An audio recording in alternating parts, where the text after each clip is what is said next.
Okay, so welcome to another RPA webinar. We're talking about bereavement, grieving, and loss today. Really fortunate to have Charlie Powell, who is a mental health first aider, but also he's a Bristol Bears player as well. And he's really kindly going to speak about his experience with loss and bereavement and grieving as well. Charlie, welcome. Thank you ever so much for doing this. I know it's a tough subject as well. But I just wanted to talk about your experience with grief. I know a couple of years ago, so about 2 years ago now, you lost mum Amanda. Just wanted to ask you your point of view and a few questions around that. Yeah, that's all good. Thank you very much for having me. Cheers. Brilliant. So, Charlie, talk to me about life. Your childhood and stuff like that. How what was it like? Yeah, so I'm not gonna lie, I had a pretty ideal, perfect childhood growing up. Like I was really lucky. I got such like a tight group of mates. Yeah, I went to school in Thornbury, so all those boys back there have been so good with me. We're such a tight group. I used to play down at my local club at Thornbury. I loved every minute there, as well as going to Castle School. So yeah, I had a great upbringing there.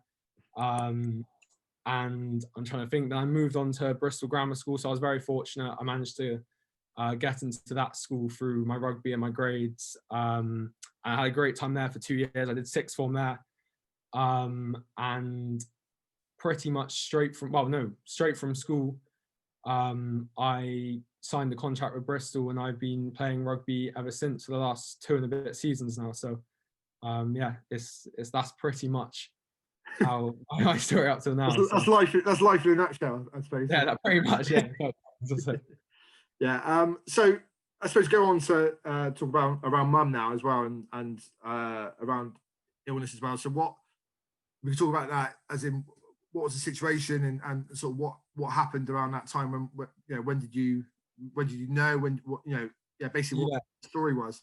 So I was 18 at the time, so it was when I was at Bristol Grammar School. And I was it was in the final months of me being there. So I was just doing my A-levels.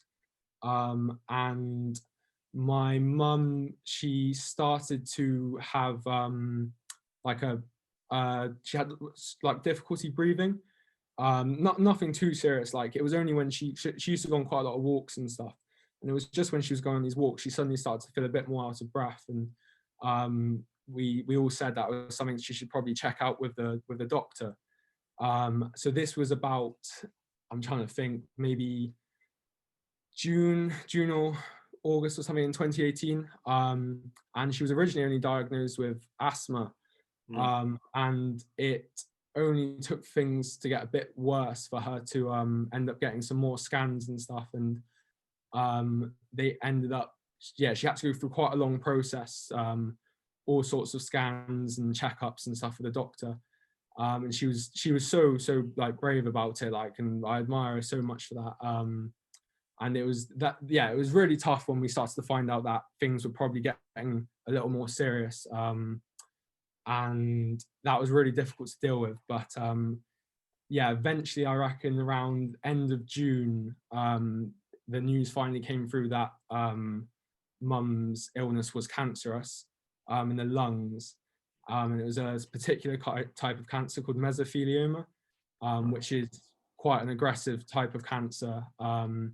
So that was obviously quite difficult to take.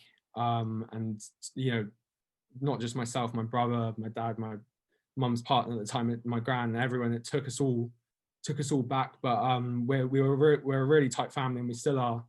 And we kind of stuck together and, tried to see the positives in things, and we all stayed really optimistic about that we could push through it. And so obviously we wanted to get to the treatment and stuff, and it was probably, obviously, unfortunately, that's why I'm here speaking now, but obviously my mum unfortunately didn't obviously make it through. She didn't survive the battle, but through the whole time I admire her so much, because she just constantly stayed optimistic. She was an absolute angel, because her being a typical mum and the person she was, when she was ill, she was just more concerned about us lot being her family than herself. So that's something I still can't get over. But so I'm going on a bit of a tangent now, but basically No, not at all. oh, it's all good. So I think it was probably end of June that we found out it was cancerous, and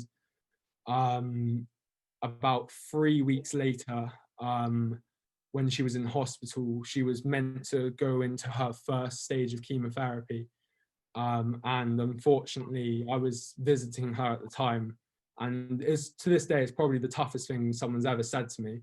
And I remember feeling all sorts of emotions when I was told, but the doctor came in and told myself, and I was with my mum's sister at the time, and my mum's partner, and they told us that there was nothing they were going to be able to do for my mum, because she was too weak to undergo chemotherapy, and chemotherapy was the only option we had to get her to feel better. And from there, it was just a case of, they basically gave us the proposition of, do you want your mum, obviously it was her decision, but they said, do you want mum to die here in the hospital or die at home? And it was the toughest thing I couldn't get my head around it, to be honest, at the time, because I remember just asking the doctor, and they didn't have, I just wanted to know, like, I was like, surely there's some treatment we can try or something we can do, but unfortunately, it just all happened so quickly because it was such an aggressive form of cancer that, she literally, it was, as I said, that we found out it was cancerous, and it was, I think it literally was a week later when she passed away at home. Wow. So it all happened very quickly, and in a weird way, I've now it's obviously a few years later, I'm almost grateful for that, just because I know my mum she obviously suffered, which is a horrible thought, but it happened quickly, and it wasn't too prolonged, but it was certainly a really, really tough period of my life, and it's something that I think about, probably every day to this day. So, if you don't want me to ask, Charlie, so when you had the news about mum's being terminal, how, it sounds obvious, how did you feel? How was what was going through your head, if you can remember and sort of reflect back? What sort of emotions were you feeling? It might sound obvious, No, so I was obviously sat by my mum's side, and we were just, she was quite sleepy, but we were kind of having a conversation, and when the doctor came in and told me, they kind of pulled me to the side and told me, and I'm not normally speechless, but I remember obviously feeling speechless, and I went into like a separate room, and I'm not gonna lie, like I cried my eyes out, like I was broken, to be honest, like I didn't know what to do, and straight away, if I'm honest, I felt like really angry, like, because I was just like, because in my head I was like, how have we not even given treatment a go, like, it's like my mum's not even been given a chance to try and fight it, and I was really, really angry at that. But obviously the doctors would have, I to this day know that they still would have done everything they could have for my mum, but the cancer was too aggressive to help her. So I was just, obviously I was just absolutely devastated, and it was, I don't really, to this day I don't really know how I dealt with it, but I guess I just had to, and it was really tough. That was the worst thing someone said to me. So but I'll say this now, I've known you a number of years before you were playing some coaching with you when you were younger. You're always incredibly polite and lovely and really humble as well. So you're absolute credit to your family as well. So firstly, thank you for saying that. I'll keep saying thank you during this time as well. With things like coping strategies, then around that time, I know you were still training, and you just started as a professional rugby player around that time. How did you cope during that time for yourself and your family as well? So sorry, what am I trying to say? I was actually very lucky timing wise. So I was 18, and when I was doing my A levels, as I said, as my mum was ill. So, and I had just finished them when she had passed away, and I'd already signed my contract with Bristol. So it was actually really good timing for me, because I moved into the academy house in Bristol, which was really helpful, because I think living at home without my mum there would have been really tough. So I moved straight in with a few boys at Bristol, and they were all amazing with me, because it just meant it was a new environment, something that, because when I go home, even to this day, obviously things remind me of my mum, and there's a lot of memories that, you know, come back when you go home and see familiar things. So just being in a whole new environment and being in like a busy house with my mates was really good for me. So that helped a lot. But I'd say the biggest thing, along with all my teammates at Bristol, who you know, I would class them as my mates, because we're quite a tight-knit squad, but my mates back from home, so when I was at Castle School and played at Thornbury, those boys have been amazing for me. Even like to this day, like they're still like, we're really close, and just speaking to them, because I think if I remember rightly, I spoke to one of my friends about it, but I think when obviously they heard the news and stuff, they got together and kind of said to each other, this is what I've heard at least, they might just be chatting, I don't know. But, I think they got together and they said, oh, you know, how can we help Charlie? Is there anything we can do? And I think they came to the conclusion, which has been perfect, that they're just going to treat me exactly like normal. I'm still Charlie, their mate, who we've been for a lot together and stuff, and they just completely treat it like normal, still give me banter, still give me stick. And that was the best thing for me. Like, I didn't want to be treated any differently. I didn't want people being too sensitive around me, because they know what I've been through. But equally, as much as they were there to give me banter and stuff, if I ever wanted to chat, I knew they were there, and they'll to this day, they're still just a phone call or a meet up away. So I'm very lucky with that. So I'm shouted out my former Castle mates, but obviously Bristol Grammar friends as well, and of course all my family. Like, I'm very lucky, because I've got a very tight network of family and friends, teammates who are there to support me, and I feel very grateful and lucky for that. It sounds it sounds you had a great support network, and that sounds absolutely fantastic. And fortunate is maybe not the right word, to have that support as well. Obviously going through a difficult time. Bereavement and grieving and loss is probably the biggest taboo. I know we spoke about it earlier as well. It's such a hard thing to talk around. It's something that we're probably all going to experience at some point. And I know it's unexpected in life, what you experience as well. Can I ask, like, your support network, your friends and family, who, especially your friends as well, who did you find yourself talking about it, or did they speak to you? Was it a bit of different people with different situations? If that makes sense. Who yeah, the project? Exactly. So I think everyone, depending on your relationship with that person, obviously everyone has their own, like, some people are more comfortable about talking it than others. And I'd find a lot, I think most people would be like, look, they'd maybe tap me on the shoulder, and it was perfect, to be honest. And they'd just say, if you ever want to talk about it, you know I'm here. And to be honest, that was perfect, because I didn't necessarily want to be talking about it all the time to begin with, just because it was obviously always on my mind anyway. I couldn't stop thinking about it. So I found the most useful thing was being able to talk about completely random, nothing to do with my mum's stuff. So that's where obviously rugby was great for me, because I'd go in and just put all my energy, any frustration or anything, just into my rugby. But with friends, it was a bit of a mix and match whether they'd asked me about it. But I was just lucky that I knew and still know that I can just speak to anyone if I ever need to about things. That's brilliant. So mum obviously passed in September, I think we talked about. July. Was it July? Okay. And you played in that also. So you're the youngest player in a Bristol competition playing for Bristol? I know. Oh God, I'm not sure. I think at the time. That's me being a stato now. I was, yeah. Oh, I don't actually know the stats anymore.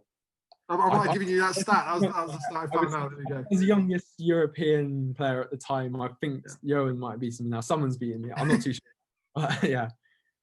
So that season as well, I suppose, we're talking about the grieving process. I know there's there's the stages of grieving, and I think we've kind of, from what I know and chatting to yourself as well, I think there's everyone handles grief in a different way and things like that. So that those few months after Mama passed and that thing, how did it feel from that immediate time or that very short time to a more prolonged time after Mum had passed? How were you feeling? Was there any, I can imagine there Yeah. were pounds and things like that as well.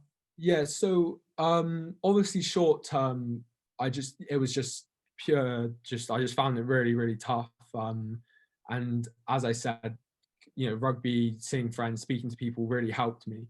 And I guess as time went on, it definitely took a while for me to be able to speak about it a bit more openly like I am now.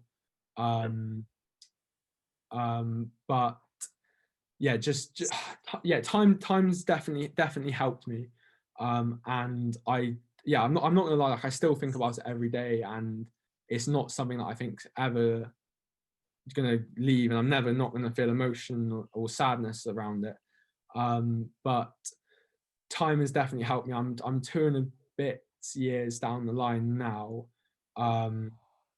And yeah, I know for a fact that I wouldn't be able to speak as openly as I am now, probably a year or so ago. So just yeah, for me, just speaking to people. So I know I'm probably repeating myself, but friends and family were key for me, in being able to help myself grieve and get over it. But probably most importantly, I made sure I did go through that grieving process. Like I didn't just move on straight away. I definitely gave myself a good amount of time to have a good cry and speak to people and really just vent to people about how I was feeling. And I think that was really important in the early stages, and probably even in the medium stages I was still doing that. And like even now, like if I might see something that reminds me of my mum, or see a picture or anything, or particularly actually just like now it's a bit longer down the line, like important dates like in the calendar year really remind me of my mum, especially Christmas. Like she loves Christmas. I was just that we put a tree up when she passed, and I was just putting some lights out there with my brother, and it was an absolute nightmare. We I think I bought about 1,000 lights, so it's like a luminous tree out there. But things like that, like I can smile about it now, but it's definitely like calendar months in the year are really, really tough still. But yeah, it's something I'm learning to deal with, and I'm no expert, and I'm not really sure if there's a wrong or right way to deal with things. But the biggest thing for me is just I'm make sure I just stay open, and I don't try and conceal my emotions too much. Yeah, so That's absolutely brilliant. I think for me, you've hit it on the head. I think everyone deals with grief and loss in different ways. So I think you've made a really great point there about not doing everything all at once and putting a time limit on it. I think that's really important as well. Was there any like charities in particular or anyone else that sort of helped support or?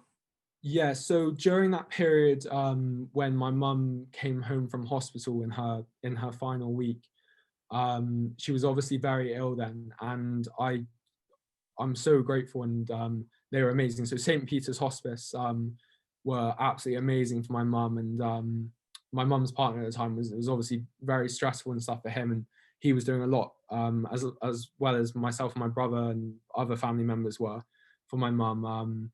And we had I think it's called a district nurse was coming over, and she would help out and help my mum with her medications, and just generally another person my mum could chat to.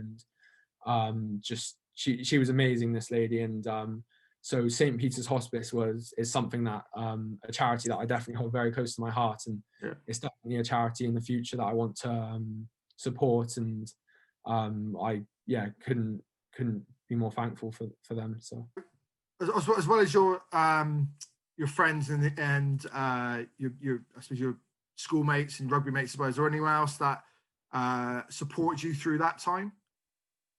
Yeah, massively. So yeah, all my mates and stuff, I've probably given them enough of a shout out. But yeah, my family were key for me. Like my brother, obviously we went through it together. So he was someone who I was constantly speaking to, and we helped each other out a lot. My gran, both my mum's sisters, my gran to this day has been amazing, and my mum's sisters. So I feel so lucky to have them. My girlfriend at the time was amazing for me. She was really, really good at just someone I could speak to, and I just another support network.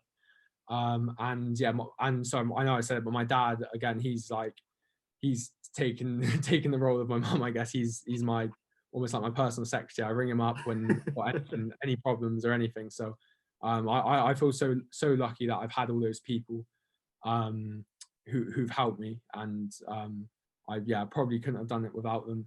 So I'm very grateful for that. But almost to put a twist on things, I guess and to be fair, now I'm further down the line. And I can look back on things and reflect a bit more. I feel like I'm just so grateful that I had my mum for the 18 years that I did. I can honestly say, like, hand on heart, I look at her literally up here, like she's my absolute idol with in terms of just being a good person. She was so caring. She was like full of integrity. She was so conscientious, just loving. Like, she filled both Jack, my brother, and I with so much affection and love. And that's something that I'm just so grateful that she took me through my childhood and got me to being a man, I guess, at 18. So I'm very grateful for that time I've had with her, and I'm thankful that I can look back on those years, and I've got so many good memories and stuff with my mum that I can look back on now and kind of put a smile on my face and think about it all. So she's someone that I mean, people say I'm like my mum sometimes, which honestly, like, that's like the best compliment someone can give me, because I see my mum, as I said, so highly, that just puts a massive smile on my face. And I like to think that I kind of lead her legacy, and hopefully I live by her morals, and I try and live by her morals. And that's how I know that's all she wants from me. And I know if she is somewhere, she wants me to be like that. And I'm hopefully putting a smile on her face. So. But thank you very much. As we'll say, thank you. It's you're incredibly brave. That's the right word, and really inspirational. I know this would have helped. This will help someone. It's helped me, definitely. You make if it means anything, you make your family proud of you. You're an absolute outstanding young man, and I know everyone who's involved with you and your immediate family and friends must be incredibly proud. So thank you so much for doing this and talking so openly and so frankly as well. It's really appreciated. Thank you, Leaky. Cheers for having me. Thank you. Thank you. Cheers, mate.